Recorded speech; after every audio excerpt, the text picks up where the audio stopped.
तर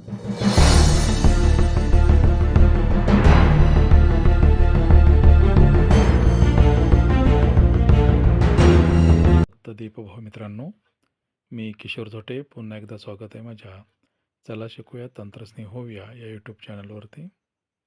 आजच्या व्हिडिओमध्ये आपण पाहणार आहोत संच मान्यता फॉरवर्ड कशी करायची. याआधी आपण स्टुडंट पोर्टलवरून विद्यार्थी संख्या ही संच मान्यतेसाठी फॉरवर्ड कशी करायची ते पाहिलं होतं. ज्यांना कोणाला तो व्हिडिओ पाहायचा असेल ते या व्हिडिओच्या डिस्क्रिप्शनमध्ये त्या व्हिडिओची लिंक दिलेली आहे. तर आपल्या लाडक्या क्रोम ब्राउझरमध्ये आपल्याला संच मान्यता असं टाईप करून सर्च करायचं आहे. त्यानंतर पहिली जी लिंक येईल ते क्लिक करायचं आहे. क्लिक केल्यानंतर या पद्धतीने आपल्याला संच मान्यतेचा पेज दिसेल. डाव्या हाताकडे जे आहे त्या संच मान्यतेला आपल्याला क्लिक करायचं आहे. उजवीकडे जी आहे ती अपंग कल्याण संदर्भातली आहे. तर इथेही जे संच मान्यता आपल्याला दिसते त्यावरती आपल्याला क्लिक करायचं आहे. इथे क्लिक केल्यानंतर आपण युजर आय डी पासवर्ड टाकून आणि कॅप्चा टाकून लॉग इन करायचं आहे. जर लॉग इन झालं नाही तर फॉरगॉट पासवर्डला आपण क्लिक करून पासवर्ड पुन्हा रिसेट करू शकतो. इथे पासवर्ड रिसेट करून घेण्यासाठी इथे आपल्याला बघा कॅप्चा पूर्ण दिसत नाही आहे. त्यासाठी आपल्याला इथे जी साईड आहे ती डेस्कटॉप करून घ्यायची आहे.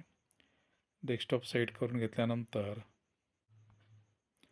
फॉरगेट पासवर्ड क्लिक करायचं आहे.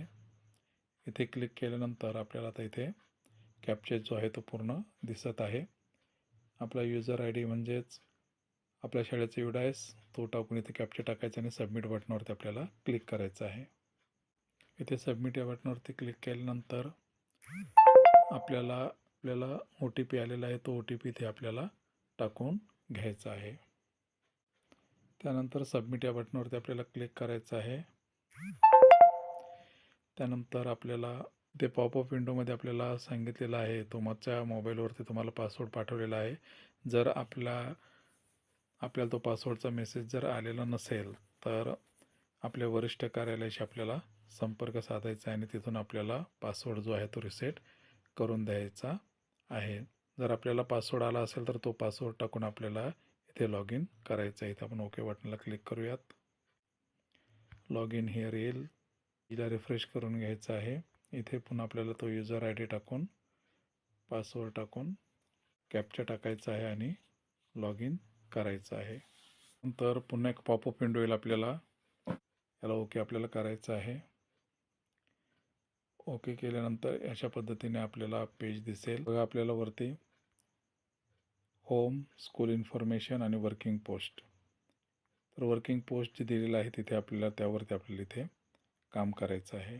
वर्किंग पोस्टवरती क्लिक केल्यानंतर बघा इथे आपल्याला यामध्ये पहिलं जे backlog for entry teaching and non teaching staff, त्यानंतर आहे वर्किंग स्टाफ टीचिंग आणि वर्किंग स्टाफ नॉन टीचिंग. तर आपल्याला वर्किंग स्टाफ टीचिंग आधी करून घ्यायचं आहे. आपल्याला मीडियम सगळ्यात आधी निवडायचं आहे.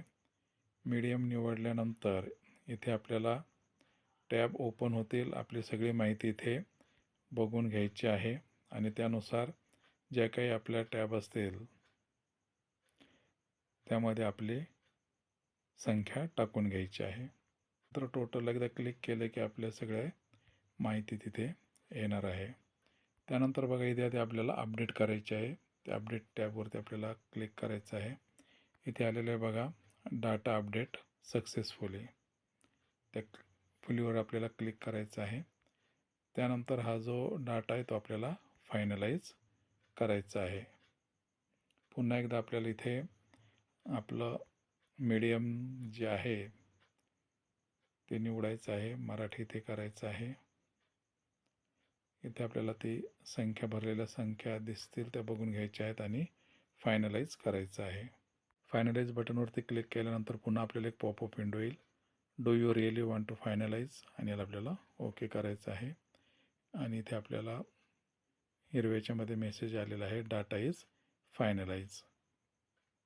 तर हा डाटा आपल्या इथे फायनलाइज झालेला आहे. त्यानंतर पुन्हा इथे आपल्याला वर्किंग पोस्टवरती क्लिक करायचं. इथं बघा वर्किंग स्टाफ टीचिंग आता इथे हिरव्या याच्यामध्ये दाखवत आहे. त्यानंतर आता आपली दुसरी जी टॅब आहे वर्किंग स्टाफ नॉन टीचिंग, याच्यावरती आपल्याला क्लिक करायचं आहे.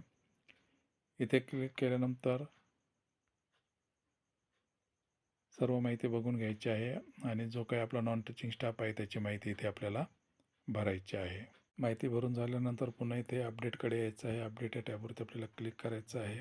डाटा अपडेट सक्सेसफुली असा मेसेज येईल. पुन्हा इथे फुलीवरती आपल्याला क्लिक करायचे आहे आणि फायनलाइज करायचा आहे हा सुद्धा डाटा. या फायनलाइजवरती आपण क्लिक करूया. पुन्हा आपल्याला विचारता आहे, do you really want to finalise, याच्यावरती आपल्याला ओकेवरती क्लिक करायचं आहे. बघा इथे आपला हे डाटा फायनलाइज झालेला आहे. त्यानंतर वर्किंग पोस्टवरती पुन्हा आपण क्लिक करूया. इथं बघा वर्किंग स्टाफ टीचिंग आणि वर्किंग स्टाफ नॉन टीचिंग दोन्ही आपल्याला ग्रीनमध्ये दिसत आहेत. तर अशा पद्धतीने ही आपली संच मान्यता झालेली आहे. तर या व्हिडिओमध्ये एवढंच. भेटूयात पुन्हा नवीन व्हिडिओमध्ये. तोपर्यंत जय तंत्रज्ञान.